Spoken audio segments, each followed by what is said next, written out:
À travers cette vidéo, vous allez rencontrer Melvin Gastet qui explique son choix de formation après son DUT ainsi que les apports du DUT, qui maintenant se nomme BUT.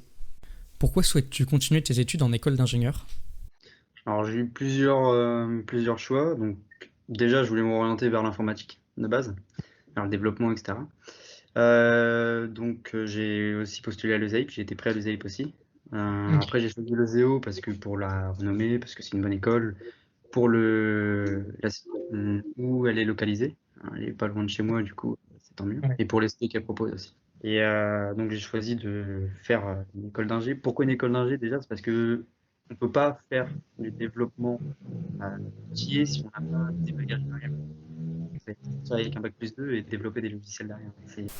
Y a-t-il un lien entre ce que vous voyez à l'ESEO et ce qu'on peut voir à l'UT Géodésie?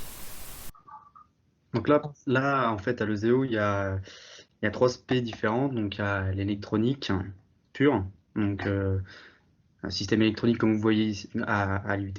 Il y a les systèmes embarqués, donc là, avec un développement C, Arduino sur des robots, etc.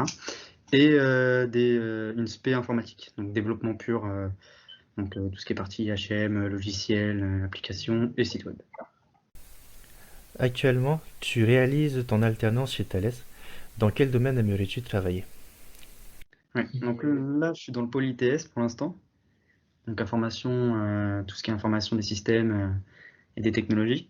Donc je suis développeur Java en ce moment là. Donc, je compte rester dans le développement dans ce domaine-là. Après, à rester sur le même projet, non, parce qu'il y a des projets, ça bouge tout le temps. Rester dans la même équipe, ça bouge tout le temps aussi. Mais oui, je vais rester dans le même domaine parce que la programmation, c'est ce pourquoi je fais mes études actuellement.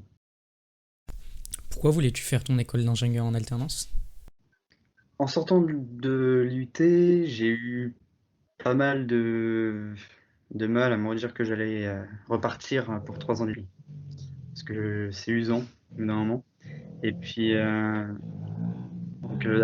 Monsieur Clément, j'ai discuté, il m'a pas mal conseillé, pas mal orienté. Et pour un point de vue financier aussi, parce que le ZEO coûte cher. Et pour les revenus, parce que j'ai des choses à payer aussi à côté. Donc c'était tout bénef, aussi bien pour l'entreprise que j'allais avoir derrière, pour les contacts que ça allait m'amener à avoir, et, euh, et pour tout l'apprentissage dans l'école, quoi. Pour l'instant, quels sont les apports de ton alternance ? Ouais, il y a un réel gain de maturité et de prise de conscience lorsque tu es en alternance en entreprise. Tu es bien plus organisé, t'as bien plus de responsabilités. Donc il y a plus de oh, il y a contrôle demain matin, faut que je révise ce soir. T'es organisé, t'as ton calendrier, tout est fait. As-tu eu du mal à trouver une école d'ingénieur? J'avais pas forcément un super bon dossier. Donc ça, niveau comportement, c'était parfait. Niveau notes, ça allait. C'était pas parfait. J'ai postulé à plusieurs écoles d'ingé, donc à Césy, à Rennes, un peu partout. J'en ai fait 6. J'ai postulé aussi à des licences pour, pour garder un secours, une issue de secours. Mais non, c'était pas forcément si compliqué que ça. Après, il faut vraiment soigner, sa lettre de motivation. Que penses-tu de tes résultats pour ta première année ?